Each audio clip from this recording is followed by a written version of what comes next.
बिस्मिल्लाहिर्रहमानिर्रहीम। देखती आँखों सुनते कानों को मेरा सलाम। वेलकम है आपका सायरा के पकवान में। आज मैं शेयर करूंगी आपके साथ एक बहुत ही मज़ेदार यूनिक सी नाश्ते की रेसिपी। ये आप लंच बॉक्स में भी बच्चों को दे सकते हैं या फिर मेहमानों के लिए भी बना सकते हैं। आइए रेसिपी बनाना शुरू करते हैं। इस रेसिपी को बनाने के लिए दो मैंने रूम टेम्परेचर पे अंडे लिए थे, इनको तोड़ लेंगे। अंडे शामिल करने के बाद हम इन्हें अच्छी तरह से मिक्स करेंगे। नेक्स्ट हम इसमें डालेंगे आधा कप नीम गर्म दूध, आधा कप ही यहाँ पे नीम गर्म पानी का लेंगे। हाफ़ टेबल स्पून हम खमीर शामिल करेंगे। 1 टेबल स्पून भर के चीनी लेंगे, आप पिसी हुई भी ले सकते हैं। 1 टीस्पून नमक का और 2 टेबल स्पून ऑयल के शामिल करेंगे। इन सबको भी अच्छी तरह से आप मिक्स कर लें। नेक्स्ट इंग्रेडिएंट इसमें हम हाफ़ टी स्पून जो है वो ब्लैक पेपर डालेंगे। 1 tablespoon red chilli flakes. Spices आप अपने हिसाब से भी डाल सकते हैं। इसमें आप मिक्स हर्ब का भी इस्तेमाल कर सकते हैं, वो भी मैंने थोड़े से इस्तेमाल किए हैं। सारी चीज़ों को अच्छी तरह मिक्स करने के बाद इसमें 2 कप मैदे का इस्तेमाल करेंगे। पहले हम 1 कप डालेंगे छान के, उसको थोड़ा सा हिला के अच्छी तरह से मिक्स कर लेंगे। फिर दूसरा कप उसके बाद हम डालेंगे और इसकी कंसिस्टेंसी में आगे आप देखेंगे कि किस तरह की हम रखेंगे। अगर आपको ये बहुत ज़्यादा गाढ़ा लगे तो आप थोड़ा सा पानी इसमें नीम गर्म और भी शामिल कर सकते हैं, लेकिन ये इतना पानी और दो जो है ये परफेक्ट रहेगा। ये दूसरा कप हमने डाला और इसको भी ग्रेजुअली आप मिक्स कर लेंगे ताकि इसमें कोई भी लम्स या गिल्टियाँ वगैरह ना बने। स्पैचुला से हम इसकी साइड साफ़ कर लेंगे। इस डो में ऑलमोस्ट सारे इंग्रेडिएंट्स वही हैं जो हम पिज़्ज़ा डो बनाने के लिए इस्तेमाल करते हैं। इस लिक्विड डो को प्लास्टिक रैप से या फिर प्लेट से कवर करके आप 1 घंटे के लिए रूम टेम्परेचर पे रख दें राइस होने के लिए। 1 घंटे के बाद ये काफ़ी राइस हो गई थी, तो अब हम इसमें कुछ वेजिटेबल इस्तेमाल करेंगे। ये आप देख सकते हैं कितने ज़्यादा बबल बने हैं और डबल हो गई है साइज़ में, लेकिन होगी ऐसे थोड़े लिक्विड में ही। अब जो वेजिटेबल इसमें है ये मैंने 2 टेबल स्पून शिमला मिर्च ली है ग्रीन वाली, और ये टमाटर सीड्स निकाल के उनको मैंने क्यूब फॉर्म में कट कर लिया था। 1 मीडियम साइज़ का प्याज इसमें शामिल करेंगे चॉप किया हुआ इस तरह से, और साथ ही इसमें मैं शामिल करूँगी 3 टेबल स्पून कैरेट हैं ये कटी हुई, और 2 से 3 सब्ज़ मिर्चें थीं बारीक कटी हुई। सब्ज़ियाँ आप अपने हिसाब से भी इसमें कम या ज़्यादा कर सकते हैं, या जो भी सब्ज़ी आपको पसंद हो वो भी शामिल कर सकते हैं। कुछ लोग इसमें खीरे का इस्तेमाल भी करते हैं, लेकिन मुझे उसका टेस्ट बिल्कुल भी पसंद नहीं है। एक हमने यहाँ पे मीडियम साइज़ का आलू पील ऑफ कर लिया था, इसको हम ग्रेटर से इस तरह से ग्रेट कर लेंगे।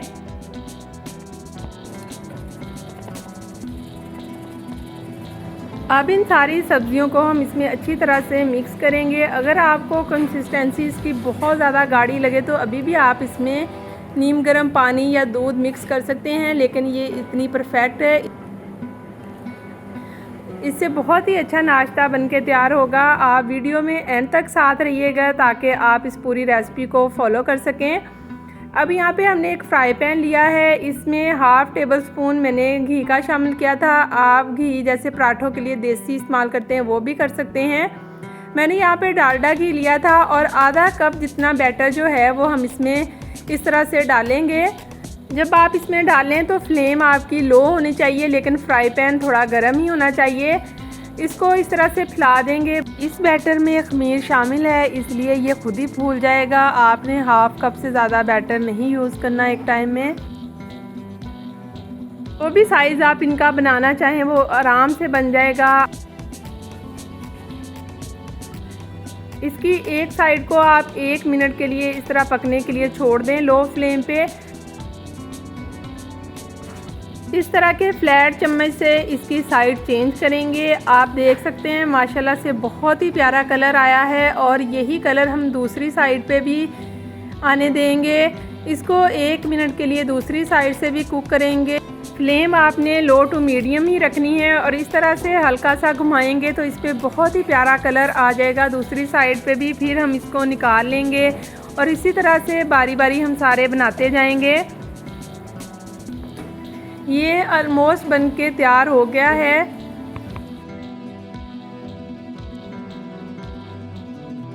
इसको हम निकाल लेंगे प्लेट में इतना कलर आने तक, और नेक्स्ट हम और बनाएंगे। इस तरह से बारी बारी आप बनाते जाएं। ये नाश्ता इतना मज़ेदार बना था, आप इस रेसिपी को ज़रूर ट्राई कीजिएगा।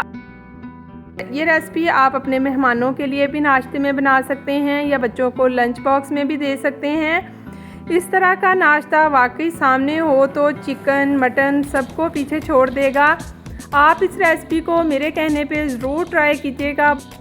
इस तरह पहले मैंने आपको ये तैयार करके दिखाए हैं, इसी तरह बारी बारी मैंने सभी तैयार कर लिए थे और ये बहुत ही मज़ेदार सा नाश्ता हमारे सामने तैयार है। और आप देख सकते हैं 2 कप मैदे से काफ़ी ज़्यादा नाश्ता बनके तैयार हुआ है। अब मैं आपको कट करके दिखाऊंगी। बहुत ही सॉफ्ट और बहुत ही मज़े का ये नाश्ता है।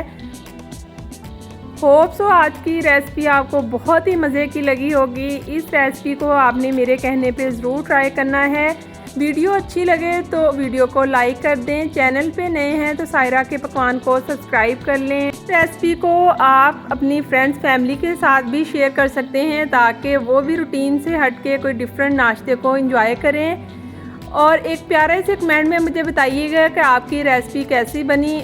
अगर आप इस रेसिपी को पूरा फॉलो करेंगे तो बहुत ही मज़े की बनेगी और यकीन करें ये वाकई बहुत ही अच्छी थी। बेल आइकन को भी प्रेस कर लीजिएगा ताकि हर नई आने वाली रेसिपी का नोटिफिकेशन सबसे पहले आपको मिले। मुझे और मेरी फैमिली को दुआओं में याद रखिएगा। Take care. अल्लाह हाफिज़।